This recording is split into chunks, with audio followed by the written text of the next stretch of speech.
Il sabato in diretta da Grado, qui ci troviamo in particolare nella splendida location della diga Nazario Sauro. Proprio pochi giorni fa si è tenuto anche il concerto del solstizio d'estate e oggi per Grado è un giorno importante perché il 25 giugno 1892 l'imperatore Francesco Giuseppe proclamò Grado stazione di cura e soggiorno, quindi 130 anni fa, proprio il 25 giugno, e oggi è il 25 giugno. Ne parliamo perché si terranno diverse iniziative per l'occasione assieme a Thomas Sawyer, che è il presidente del consorzio Grado Turismo. Innanzitutto complimenti per questo traguardo dei 130 anni. Anche il consorzio ha diverse iniziative per celebrare questa giornata. Sì, grazie dei complimenti.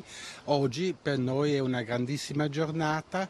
Quando si pensa 130 anni fa, l'imperatore ha firmato il decreto che ha portato Grado nella posizione di luogo di cura e soggiorno. Il Consorzio Grado Turismo, con la collaborazione di Promo Turismo e il Comune di Grado, ha creato un potpourri di eventi per celebrare questa data importantissima. Abbiamo concerti, eventi teatrali, show cooking, mostre e video mapping, una cosa nuova che oggi, stasera alle ore 21:30, parte la prima serata. Per 4 giorni, partendo da oggi fino a martedì prossimo, dalle ore 21:30 alle ore 24, raccontiamo la storia e i tesori della nostra città Grado e anche di Aquileia. Infatti ha proprio portato anche la locandina di Horizon che si terrà questa sera, ed è questa un'iniziativa che vuole un po' fare un excursus anche storico, architettonico di Grado. Se fa vedere anche la locandina ai nostri telespettatori. Come no, con grande piacere. Abbiamo scelto il titolo Horizon, proiezioni dal cuore dell'isola, che racconta la storia abbinata all'architettura della laguna, del centro storico, della vicina Aquileia, dei mosaici, e con tutto questo naturalmente non manca neanche l'audio, con una musica molto suggestiva. E questa è una bella iniziativa in programma questa sera a Grado, ma ricordiamo anche di cosa si occupa il Consorzio Grado Turismo, non solo per i 130 anni, ma in tutte le stagioni turistiche. Il Consorzio si occupa in primis per la promozione, per la commercializzazione. Partecipiamo con l'aiuto di Promo Turismo a fiere e workshop, proprio per portare più possibile dei clienti sia italiani ma anche esteri a Grado. Inoltre organizziamo dei piccoli eventi come per esempio l'Archeobus, che una volta alla settimana andiamo a Aquileia, oppure il bus natura per visitare le nostre bellezze naturali, Val Cavanata, sia con il pullman ma anche con la bicicletta, delle passeggiate nel centro storico di Grado, e quest'anno abbiamo arricchito questo calendario anche con delle manifestazioni del tipo mostre. Abbiamo svolto una mostra di Biedermeier, adesso invece abbiamo in atto all'ingresso principale della GIT una mostra di cartoline d'epoca che racconta la storia di Grado dal 1890 al 1940 circa. Il nostro Paolo Bassi ha ripreso un po' quella che è la spiaggia di Grado. Oggi è una bellissima giornata, c'è già chi fa il bagno e quindi diciamo che promette bene questa stagione 2022. Sì, questo è vero, noi siamo partiti quest'anno in bomba, come si può dire. Già con la Pasqua abbiamo avuto un grande successo di clienti stranieri, austriaci e bavaresi, ma anche clienti del nord Italia. Il 2022 è una situazione molto positiva, possiamo quasi dire che arriviamo ai numeri del 2019. Dopo 2 anni di grande fatica è un momento di grande piacere e di serenità è tornata questa serenità che necessita per operare con tranquillità, per offrire sempre un servizio migliore ai nostri ospiti. Allora io le auguro una buona estate 2022, buone celebrazioni per i 130 anni, grazie per essere stato in nostra compagnia. Noi ora andiamo a vedere un contributo filmato per raccontarvi quella che è le peculiarità, il territorio di Grado nella nostra scheda di presentazione. Grazie a Thomas Sawyer. Grazie a lei e buona giornata. Grado è un comune della provincia di Gorizia che conta 8.350 abitanti. È un importante centro turistico termale, noto anche come l'Isola del Sole e per la sua particolare storia, la prima Venezia. Il territorio del comune di Grado si estende tra la laguna omonima, la foce dell'Isonzo e il mare Adriatico. Il capoluogo si trova sull'Isola Maggiore ed è diviso in numerose zone e in rioni: Gravo Vecchio, la città antica racchiusa dal perimetro del castrum romano, Borgo de Fora, Isola della Schiusa, Colmata, Centro, Schero, Città Giardino, Valle Goppion, ex Valle Cavarera, Grado Pineta e Primero. La laguna comprende circa 30 isole e copre una superficie di circa 90 km². Oltre all'isola maggiore sono abitate stabilmente anche l'isola della Schiusa, collegata a Grado con 2 ponti, e l'isola di Barbana. Nell'entroterra rientra nel comune di Grado la frazione di Fossalon, una fertile area agricola ricavata con una bonifica nella prima metà del XX secolo, e Boscat, la Valle Cavanata presso Fossalon, e dal 1996 una riserva naturale protetta. Tra i luoghi di maggiore interesse storico e culturale spicca la Basilica di Santa Eufemia, il Battistero, e la Basilica di Santa Maria delle Grazie, il santuario della Madonna di Barbana. L'isola di Barbana, che è meta ogni anno di un pellegrinaggio da Grado, è abitata in modo stabile da una comunità di frati minori francescani. La laguna si è formata dopo il XV secolo ed è divisa in un settore occidentale, più esteso e ricco di isole, ed uno orientale, che si estende a nord dell'isola di Grado. Caratteristica della laguna è la presenza dei casoni, semplici abitazioni con tetto di paglia utilizzate in passato dai pescatori gradesi. L'imbarcazione tipica degli abitanti della laguna è la batela, a fondo piatto e manovrata a remi. L'isola di Grado offre numerosi chilometri di spiagge sabbiose, orientate prevalentemente verso mezzogiorno e lentamente digradanti verso il mare. La spiaggia più occidentale è denominata Costa Azzurra e prosegue idealmente con il lungomare della diga, che protegge il centro storico dalle mareggiate. Dopo la diga inizia la spiaggia principale, che prosegue con quella di Grado Pineta e quindi con i litorali più orientali.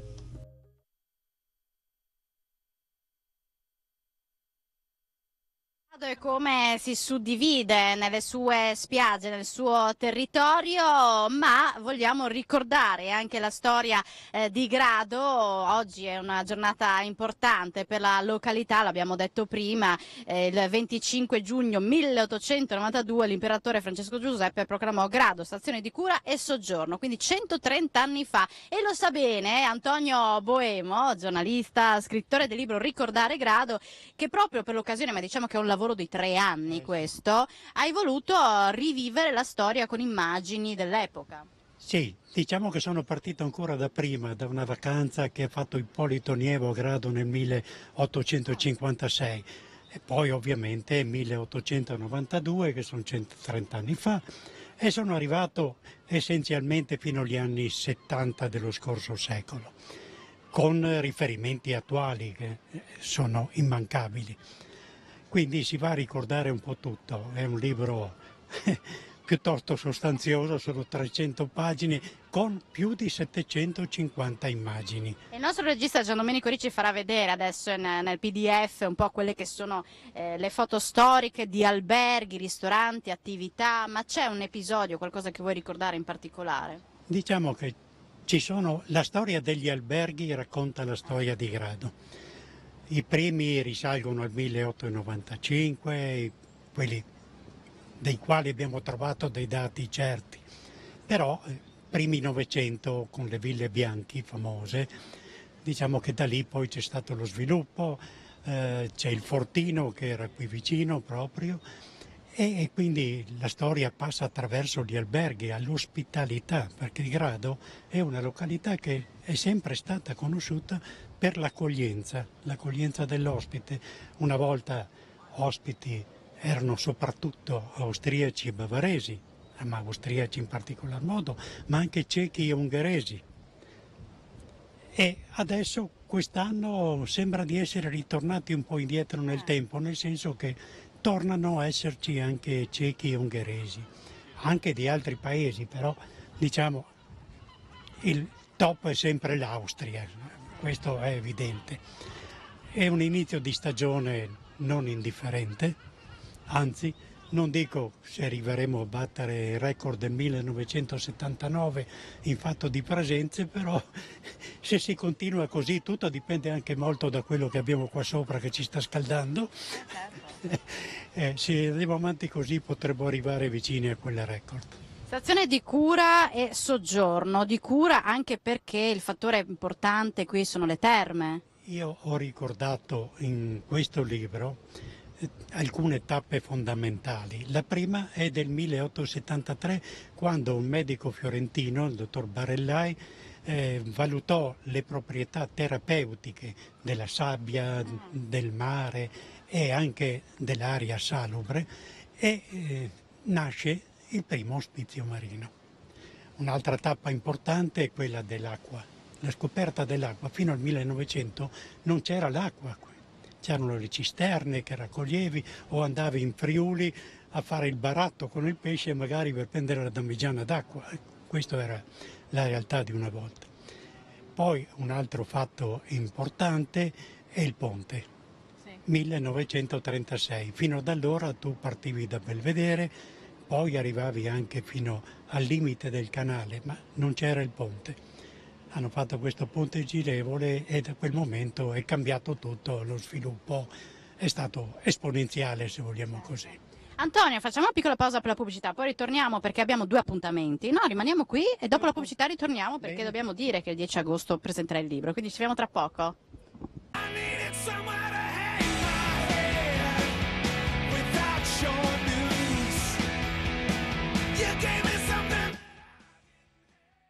Hai voluto dedicare un capitolo anche a quelli che sono gli eventi, le discoteche, i locali che adesso non ci sono più ma che hanno fatto storia. Sì, esatto, ci sono tanti locali, abbiamo un elenco infinito di posti dove suonavano i concertini, dove c'erano i concerti bandistici, eccetera, però ci sono alcuni locali che sono rimasti nella storia e mi riferisco in particolare al Sanssouci, ma anche un altro genere di locale, questo è un pubblico esercizio, al Pancera, 2 attività che non ci sono più ma che tutti si ricordano e qui nel libro sono riportate con diverse immagini dove più di qualcuno si potrà trovare.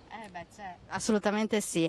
Volevamo ricordare anche un appuntamento, il 10 agosto tu presenterai proprio in spiaggia qui a Grado il tuo libro. Sì, il 10 agosto nella spiaggia della Gite al Velarium presenteremo alle 18 il libro che sarà intervallato anche da piccole diciamo intermezzi teatrali con Grado Teatro. Sì. E quindi appuntamento da non perdere il 10 agosto, ma vi facciamo vedere una pagina in particolare perché questa foto con continua sta a significare che il lavoro continua, Antonio. Il lavoro continua perché la prossima edizione, io spero fra un anno, comprenderà soprattutto il periodo dagli anni 70 fino ad oggi, ma ci saranno anche tante cose del passato che qui non ci stavano.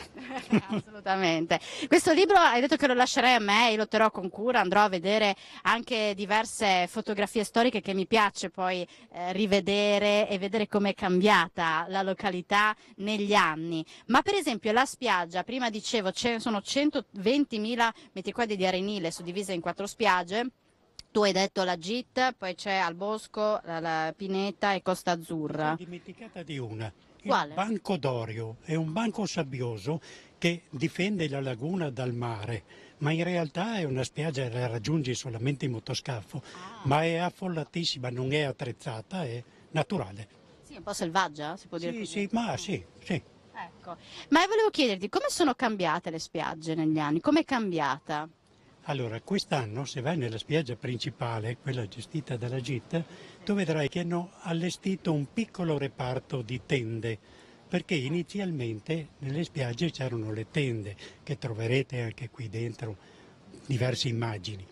E per il prossimo anno, salvo imprevisti, sarà riaperto come ingresso spiaggia anche la Porta Imperiale. La Porta Imperiale era quell'ingresso alla spiaggia riservato alla nobiltà e si trova davanti alle Ville Bianchi. Il prossimo anno l'intenzione sarebbe quella di allestire un reparto di tende storiche proprio lì. Antonio, grazie per questo escurso storico, complimenti per il tuo ultimo lavoro e in bocca al lupo per il prossimo. Grazie a voi. Grazie ad Antonio Buemo. Noi ora andiamo a vedere un contributo filmato realizzato dal nostro Lorenzo Pausa. È andato ai Ciodi, insomma, per raccontarvi anche quelle che sono le realtà del territorio di Grado, e quindi vi facciamo vedere questa realtà, questo ristorante che è stato anche protagonista dei 4 ristoranti, questa trasmissione che vuole valorizzare il lavoro delle strutture delle varie territori, e sono stati qui anche a Grado, quindi vediamo. Il porto di Grado alle mie spalle e alla mia destra il bar-ristorante di Porto Buso gestito dalla famiglia Tognoni. Andiamo a parlare con il titolare Cristiano Tognoni. Innanzitutto benvenuto. Ciao, grazie a tutti, benvenuti voi nella nostra casa. Un ristorante quindi a conduzione familiare. Allora, noi siamo una famiglia che ha cresciuto 2 ristoranti dal 1976, da padre in figlio, dai nonni. Il primo ristorante l'abbiamo aperto nell'isola di Anfora, nella laguna di Grado, nella parte occidentale della laguna, e stiamo continuando questa esperienza già da anni, e nel 2020 abbiamo rilevato anche questo ristorante a Grado in porto. Una doppia possibilità, quella di mangiare proprio qui a 2 passi dal porto. Invece chi vuole diciamo vivere un'esperienza a 360 gradi può prendere proprio da qui vicino la barca per andare a mangiare ai Ciodi proprio in questa isola di Anfora in mezzo alla laguna. Certo, per arrivare nell'isola di Anfora si può arrivare solo in barca. Quindi abbiamo la motonave Cristina, ci sono i taxi, ci sono delle barche a noleggio dove ognuno può prendere, decidere che scelta può avere, diciamo, che servizio vuole avere, no? Per arrivare da noi. Diciamo che la giornata da noi è intera, perché puoi partire la mattina e goderti tutta la laguna, che è un punto forte, diciamo, di Grado. A questo punto i nostri telespettatori saranno curiosi di sapere che cosa si mangia in particolare da voi. Ovviamente si può immaginare di un menù a base di pesce, ma vogliamo saperne di più. Allora, da noi, diciamo, la trattoria ai Ciodi è basata su una cucina tipica gradese, no? Dove partiamo dalle sarde alla griglia, dal pesce più povero, dove possiamo arrivare fino al branzino, l'orata, il rombo, no? Non facciamo crudi nell'isola, non usiamo scampi e tutto quanto. Invece in terraferma, come siamo qua sul porto, qui invece ci sbizzarriamo un po', perché facciamo una cucina più sofisticata senza mancare alla tradizione. Guardate questa lì, ci si mangiano veramente con gli occhi, e queste, Cristiano, sono proprio una specialità tipica del gradese.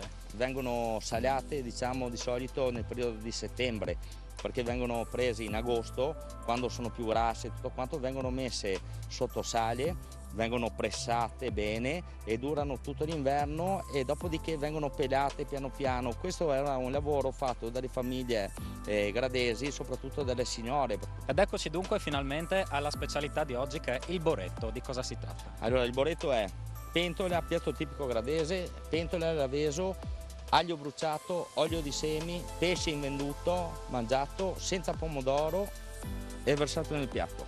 Il nostro piatto dei pescatori. Eccola qua, e questa è la specialità, una delle più richieste, no, dalla clientela, perché non si può venire a Grado senza averla provata. Chi viene a Grado deve assaggiare assolutamente il boretto.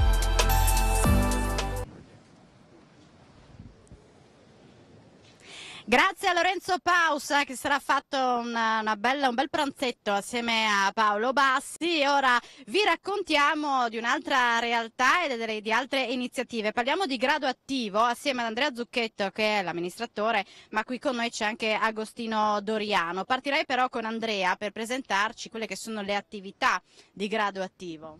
Sì, Grado Attivo diciamo che è una realtà giovane, nasce 3 anni fa e abbiamo avuto subito un periodo di difficoltà, ma non ci siamo arresi. In realtà l'organico di Grado Attivo ha un'esperienza molto radicata, soprattutto a Grado, nelle attività sportive, ludico-motorie e culturali. Noi organizziamo diversi tipi di eventi e gestiamo diversi tipi di infrastrutture nel territorio di Grado e anche fuori. Abbiamo una notevole esperienza con il lavoro con le amministrazioni comunali. Quest'anno gestiamo anche l'attività di animazione motoria adulti e bambini della Grado Impianti Turistici.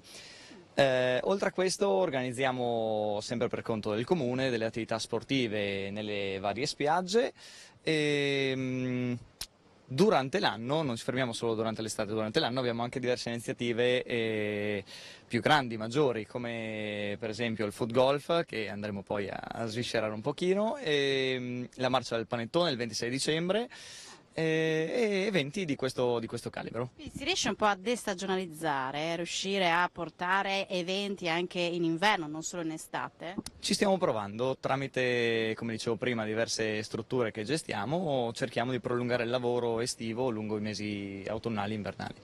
Foot Golf Beach in Tour, quarta edizione qui a Grado. Agostino Doriano è molto attivo per portare diverse persone qui, arriverà probabilmente anche Nonis che ha partecipato alla scorsa edizione, ma arrivano anche diversi VIP, giusto? Sì, diciamo che siamo alla quarta edizione, questo è un evento che viene fatto in collaborazione con il comune di Alassio e come new entry a settembre faremo l'abbinamento anche con Scilla in Calabria. Questo è nato grazie alla volontà di tutti questi VIP che aderiranno anche all'evento per fare del bene, perché noi ci teniamo tantissimo che raccoglieremo dei fondi per la ricerca sul cancro, che è la nostra base su cui è nato questo evento. Poi ne parleremo con il referente, ma volevo far capire ai nostri telespettatori che cos'è il foot golf. Allora, noi praticamente abbiamo estrapolato il foot golf, siamo andati a prendercelo sui campi da golf dove viene sviluppato ufficialmente e a livello, diciamo, abbinato col CONI. Questa è proprio un'attività, tra virgolette, agonistica che si gioca sui campi da golf con le stesse regole del golf, con la variante che praticamente si gioca col pallone da calcio e con le buche logicamente più grandi e si svolge su 18 buche. Questo a livello invece dimostrativo viene fatto sulle spiagge, dove noi andremo a creare un campo da golf presso lo Sporting Village di Grado, dove abbiamo creato 12 buche e a livello esibizione i nostri VIP che vogliono partecipare, più gli amanti di questo sport, più i turisti, più tutte le ragazze che hanno già aderito, domani mattina si esibiranno in questo evento. Quindi appuntamento alle 11 domani, oggi state allestendo il campo, la struttura diciamo. Sì, è già in preallestimento, domani all'alba andremo a creare il vero e proprio campo da golf. Abbiamo detto VIP, arrivano anche gli inviati di Striscia la Notizia, sono in viaggio come Luca Galtieri, che è un inviato di Striscia e che ci ha inviato un video proprio perché si sta preparando, è in macchina per raggiungere Grado e per raggiungere questa quarta edizione del torneo VIP di foot golf, quindi vediamo il video che ci ha mandato, poi ritorneremo in diretta da Grado. Cari amici di Telefriuli, stiamo arrivando a Grado e stiamo fermi in auto qui perché noi in totale sicurezza vogliamo fare questo video messaggio per gli amici di Telefriuli. Quindi, dato che adesso dobbiamo collegarci con Alexis, la domanda sorge spontanea. Alexis, dove stiamo andando? Stiamo andando a Grado, a Grado, a Grado. Lei è veramente un cretino. Perfetto. Cari amici, vi aspettiamo sabato sera alla cena di gara e domenica al Grado Village per giocare a foot golf, ma soprattutto per sostenere la fondazione AERCHE. Più saremo e più doneremo. Salutiamo l'amico Agostino, l'amica Alexis, da Luca Galtieri, Andrea Bove. A tra poco, ci vediamo lì, Adesso ciao. ripartiamo. Ciao, si riparte!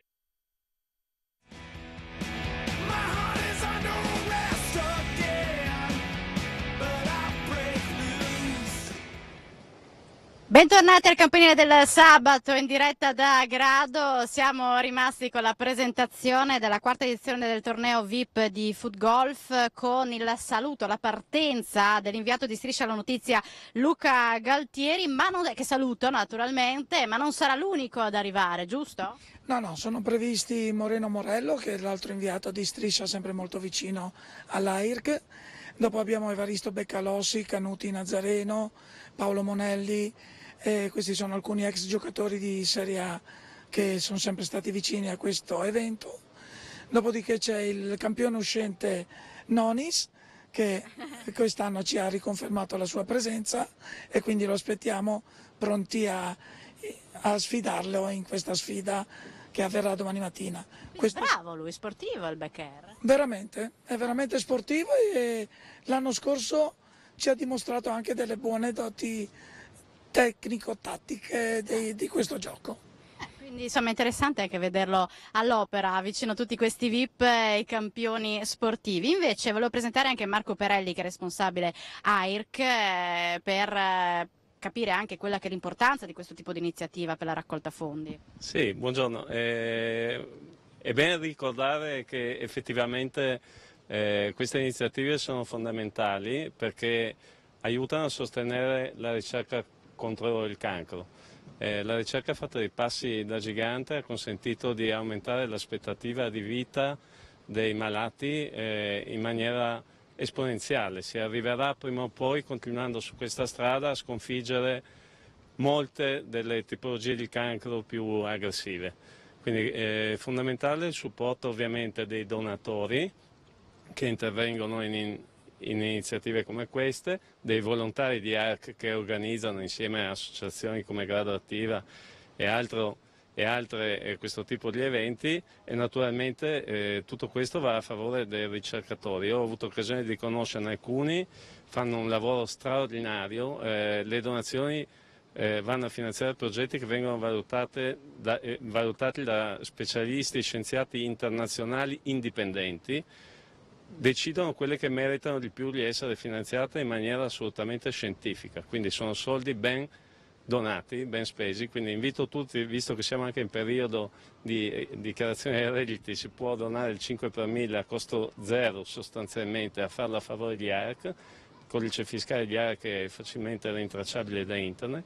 E poi volevo dire, stiamo facendo, concludo, delle iniziative simili anche legate a grandi eventi sportivi.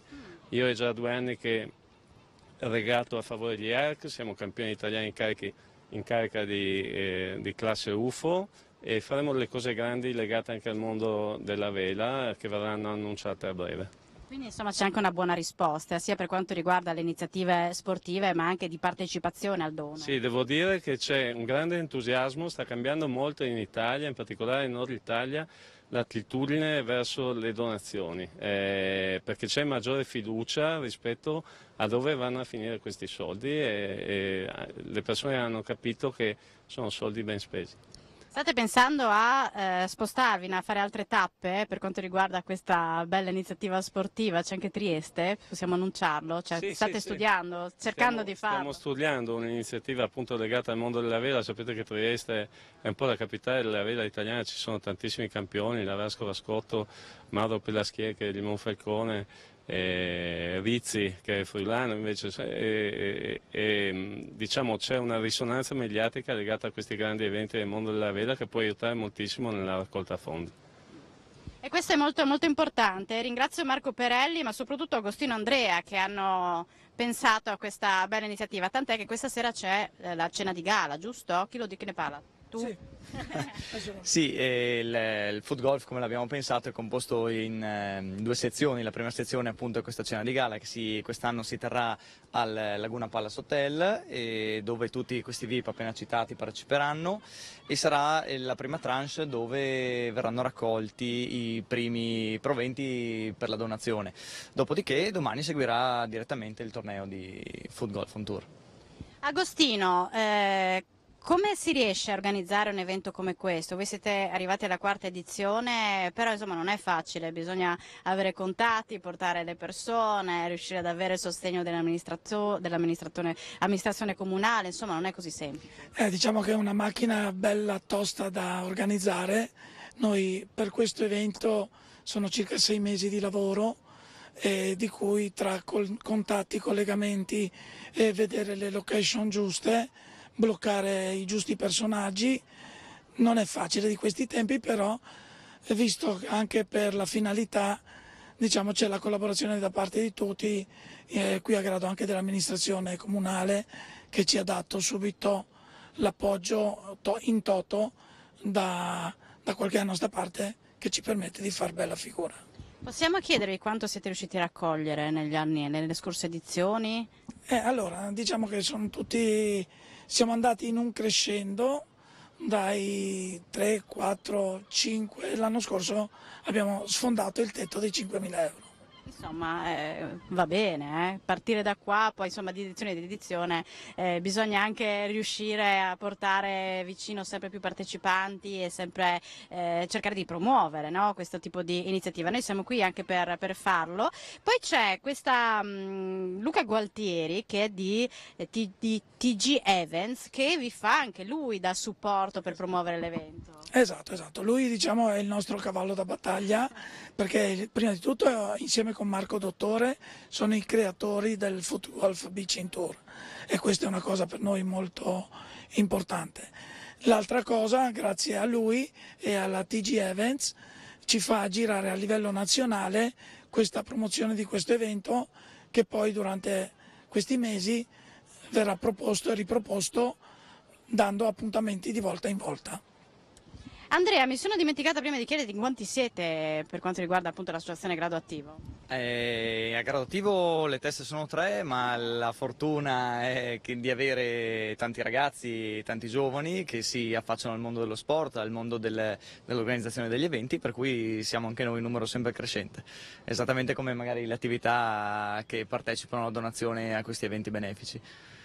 Ecco, ricordiamo per domani l'orario e poi se c'è la possibilità appunto di assistere all'evento e quindi di donare anche nel momento in cui si arriva lì a Grado. Certo, sia di assistere, poi in base ai numeri che noi mettiamo un tetto di una 40ina di partecipanti, e il tutto inizierà alle 11, verrà anticipato da un gruppo di ballo che creerà un po' di attenzione prima, dalle 9:30 alle 11, diretto da Giorgio Rivari, che lui fa sempre abbastanza richiamo. Dopodiché noi, con l'acquisto delle magliette che si faranno lì sul posto, si potrà partecipare alle ore 11, tra virgolette, al torneo dei VIP. Poi alle 14 ci sarà un torneo per i locali, che sarà un torneo a squadre dove parteciperanno anche i professionisti del foot golf, quelli che vanno a giocare in giro per l'Italia e l'Europa. Ma è difficile, il nostro Marco ha provato a giocare? Ho provato con scarsi risultati, ce la caviamo meglio in barca, però parteciperemo volentieri. È importante per noi la partecipazione dei ragazzi, quindi domani alla spiaggia speriamo di vedere tanti ragazzi e ragazze, perché mi diceva Agostino che c'è bisogno di ragazze in queste squadre. Perché Agostino c'è bisogno di ragazze? Spiegamelo. Ma perché abbiamo visto che prima si approcciano molto timidamente, però abbiamo visto che dopo addirittura abbiamo ragazzi che sono già 2, 3, 4 anni che partecipano e fanno da tanto richiamo ad altre ragazze, e questo è un passaggio che noi abbiamo notato, che avvicinandosi il nostro obiettivo è che facciano sempre per bene dell'AIRC, però abbiamo visto che è uno sport proprio anche per donne, e questo è una cosa che a noi fa tanto piacere. Una cosa, chiedo scusa, che probabilmente, siccome abbiamo la nazionale cilena che dorme a Grado under 17 femminile di calcio a 11, mi hanno fatto una mezza promessa che se il mister le lascia qualche rappresentanza domani l'avremo sul campo. Sono ragazzine che sono andato a vederle ieri ad Aquileia nell'incontro Cile-India, ed era tanta roba. Andrea, tu hai giocato? Com'è questo? È facile o no? Allora, di solito non ho molto tempo per cimentarmi durante l'evento, però ho provato, sì, ed è effettivamente molto divertente, sì. Divertente, però insomma non è così semplice come sembra. Cioè io devo chiedere, spero che arrivi a breve Nonis, così voglio proprio sapere da lui come è riuscito a diventare campione. Vediamo se arriva in tempo per la diretta. Invece adesso lancerei un contributo filmato realizzato sempre dal nostro Lorenzo Pausa, perché c'è una novità qui a Grado, ovvero Elio, la nuova guida virtuale che appunto riesce ad interagire con gli ospiti che raggiungono qui Grado. Ci spiega tutto Lorenzo Pausa. Un software al quale si accede dal sito grado.it per fornire informazioni turistiche 24 ore su 24. Di che cosa si tratta, come funziona e quali vantaggi porta al cliente? Beh, è un chatbot cognitivo, quindi è un assistente che guida all'acquisto online, alla scelta dell'acquisto online sul nostro sito. È una piattaforma IBM che è parallela al sito. Digitando la richiesta vorrei venire in spiaggia sono con 2 bambini, direttamente Elio, che è un bel sole e sorridenti, ci aiuta e ci indica la baby beach.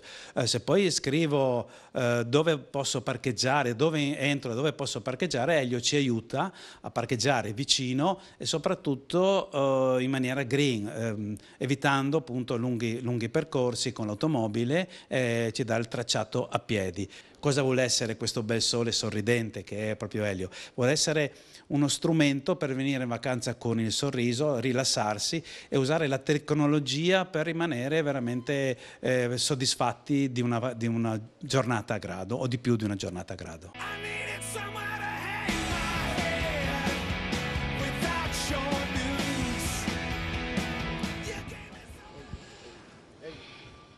Eccoci qua in diretta da Grado, adesso anch'io ufficialmente porto la divisa per partecipare domani al torneo VIP di Foot Golf, così, e anche dietro, così vedete che sono pronta per partecipare. Grazie per questo regalo che insomma indosserò sicuramente per andare a camminare, per andare a correre. Ma insomma siete pronti per domani? Il campo quando sarà terminato? Siamo pronti, il campo è già predisposto, questa notte, domani mattina faremo gli ultimi ritocchi, ma siamo prontissimi. Bene. E invece dobbiamo parlare delle strutture ricettive e di come sta andando questa stagione a Grado, assieme ad Alessandro Lovato, Federalberghi Grado. Grazie per essere qui, perché mi fa davvero molto piacere incontrarti. Che stagione è? Non bene, benissimo. Sì, beh, insomma è clamorosa come stagione, un po' ce l'aspettavamo, però ancora meglio del previsto, al di là dopo delle tematiche ormai note di questa carenza. Diciamo che mancano più i collaboratori che i clienti quest'anno, e che sì, si ride ma c'è poco da ridere perché non si riesce o non si riesce sempre o è molto impegnativo dare quel livello di servizio che viene richiesto. Quest'anno è un anno dal punto di vista lì importantissimo, perché essendo Grado definire piena è poco, è importante riuscire a dare quel servizio in modo da dare un segnale, mettere quel semino per cui i clienti ritornino, no? Quest'anno è facile, quest'anno sarà un'annata facile per tutti, ma è importante non accontentarsi di questo, ripeto, è il momento per seminare, più di ogni altro anno, proprio perché siamo pieni, pertanto non dobbiamo impegnarci a portare qua clienti, ma dobbiamo impegnarci a accontentare, soddisfare gli ospiti che ci sono, cosa molto importante per il nostro futuro. Possiamo dire che il periodo pandemico ha portato ha attratto maggiormente gli utenti qui a Grado, ma non solo nelle località turistiche della nostra regione. Ma è un po' autoreferenziale, pertanto vorrei evitare di dirlo, ma proprio quando c'era il Covid dicevo, vuoi vedere che se ci comportiamo in una certa maniera, se andiamo in una certa direzione, fra qualche anno diciamo, con rispetto di tutta la situazione che è successa, per fortuna che a Grado è venuto il Covid, poi è stato anche quella è un importante passaggio per fare un cambio. È un cambio anche di mentalità da parte nostra di operatori, ma anche da parte dei turisti, che capiscono che tutto sommato una spiaggia qua così vicino, attenta a tutto quello che è l'aspetto del green, perché Grado è green da 130 anni, ricordiamoci, dai, diciamolo sempre che oggi sono 130 anni che festeggiamo l'aspetto turistico, ma non è solo turismo e benessere, quella parola un po' trascurata negli ultimi anni in cui si pensava che il benessere fosse grandi ubriacature o d'altro, invece il benessere è qualcos'altro, è attenzione a sé, e Grado dal punto di vista anche culturale per l'offerta che dà è assolutamente una spiaggia che può essere più in di molte altre. E i gradesi come percepiscono questa località anche dal punto di vista turistico? Ma sai, per chi vive tutto l'anno è obiettivamente un problema qualche volta uscire di casa con le borse, non riuscire ad avere gli spazi sufficienti per andare in negozio, parlo soprattutto per le persone più anziane, pertanto una particolare attenzione anche alle esigenze di chi vive a Grado va sicuramente ragionata anche nel prossimo futuro, perché nei giorni che non sono più giorni, nelle settimane, addirittura mesi di totale piena, non sono pochi i disagi che il gradese vero, quello che vive, anche il pensionato, perché chi opera al limite operando anche con il turismo ne ha un vantaggio, ma chi è esterno un po' al mondo del lavoro ha solo degli svantaggi senza i vantaggi, per cui dovremmo, questo è più un aspetto di amministrazione o altro, dovrebbe ragionare qualche soluzione compensativa di questi disagi. Le strutture ricettive come sono a Grado, se sono riuscite anche a innovarsi? Ma sai, negli ultimi 2 anni, al di là della necessità di innovarsi, ma le problematiche per quello che riguardava materiali, fornitori, eccetera, erano inutile usare la parola, sempre complessi. E dopo non dimentichiamo che il discorso del 110, eccetera, ha distolto le energie su altro, per cui è presumibile che vedo innovazione, vedo di nuovo delle gru, vedo della gente che sta investendo, vedo un sacco di progetti, per cui l'innovazione sta arrivando e si realizzerà anche nei prossimi anni. Grazie mille Alessandro Lovato per Federalberghi Grado. Io vedi che sono in tenuta per partecipare domani a questo evento, perché insomma anche Grado vive di questi eventi e sono importanti, no? Per animare la località. Tutte le cose sono importanti, questi eventi è importante anche un coro, è importante il cantare, è importante trovarsi insieme. Ieri sera abbiamo festeggiato anche nell'albergo dove opero i 130 anni con un ballo dedicato soprattutto alla clientela austriaca che è stato molto gradito, pertanto non aspettiamo solo le iniziative degli altri, per cui però ognuno per quello che può si muova e faccia, e buon vento a tutti, visto ieri c'è stato il cambio del comandante capitano di porto, una bellissima cerimonia, tanti auguri a lui che ha fatto un ottimo lavoro in questi 2 anni a Grado. E grazie ad Alessandro Lovato. Io raggiungo, vedi che sono anch'io in divisa, Fabrizio Noris, mi hanno regalato la maglietta, domani non so se parteciperò, ma intanto io sono pronta per partecipare, ma soprattutto capire i segreti del campione in carica. Grazie Fabrizio per essere qui. Alexi, intanto ti dona molto, i colori sono perfetti con questo mare, con questa isola meravigliosa. Sì, allora intanto mi sono giocato una caviglia. Quindi però sei infortunato, non puoi partecipare? No, ma partecipo magari con la sinistra, ma in qualche modo quando si tratta di poter fare del bene, poter cercare di aiutare, insomma si cerca di essere sempre presenti.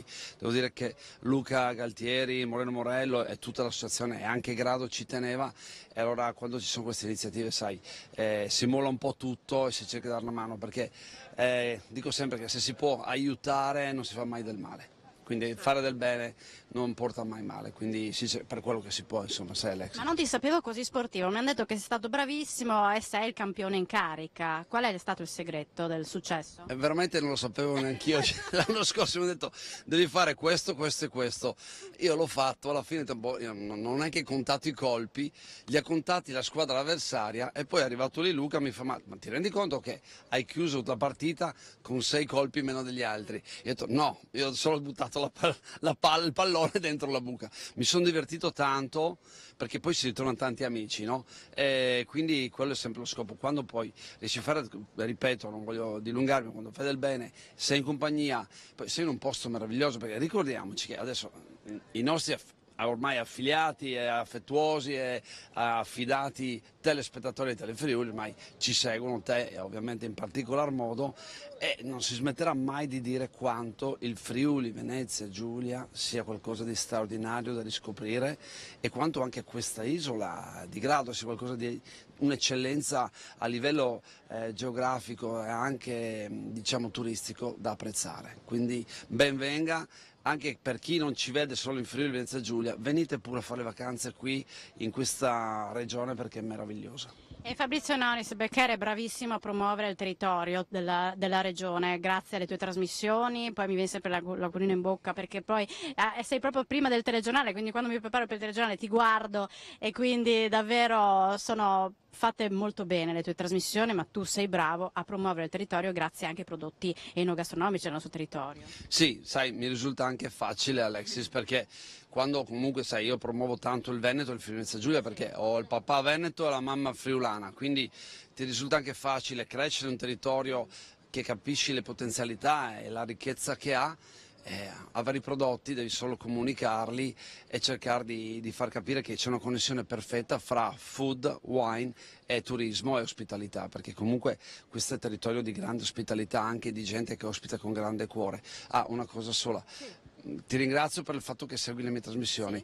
Vediamo se riusciamo a convincere anche nel senso buono qualche vegetariano a seguirla, perché comunque io mangio anche verdure, quindi un do ut des. Se io mangio un po' di verdure, più carne, magari quelli che mangiano solo verdure potrebbero mangiare un po' di carne, sempre nel senso buono. Però non riesco mai a ripetere le tue ricette, quindi ho bisogno delle tue lezioni private per riuscire a fare questi piatti. Ho un moroso molto bravo a cucinare, quindi meno male mi salvo con quello, però vorrei un po' imparare, dovresti farmi qualche lezione. No, ma guarda, è solo questione di fortuna, è solo questione di fortuna, sono 25 anni che lo faccio, un po' di fortuna e qualche piccolo segreto, però grazie perché comunque i complimenti sinceri fanno sempre piacere. Chiamiamo Adriano qui vicino, Agostino Doriano, chiedo scusa, ho fatto un mix tra il nome e il cognome, perché dobbiamo ricordare, vieni anche tu Fabrizio vicino, perché lui non ha ancora capito come ha fatto vincere l'anno scorso. Diciamo che è stato un po' fortunato, però veramente ha indovinato le buche giuste al momento giusto. Ecco, quindi... Però è infortunato. Che detta così, insomma, ma insomma va bene, io, diciamo, sì, mi sono infortunato, ma ho già detto, se non gioco col destro, gioco col sinistro, perché bisognava esserci, sì. Ci sarà. No, il talento c'è, quindi lui può giocare sia col destro che col sinistro, perché tutti lo stanno aspettando al varco. Va bene.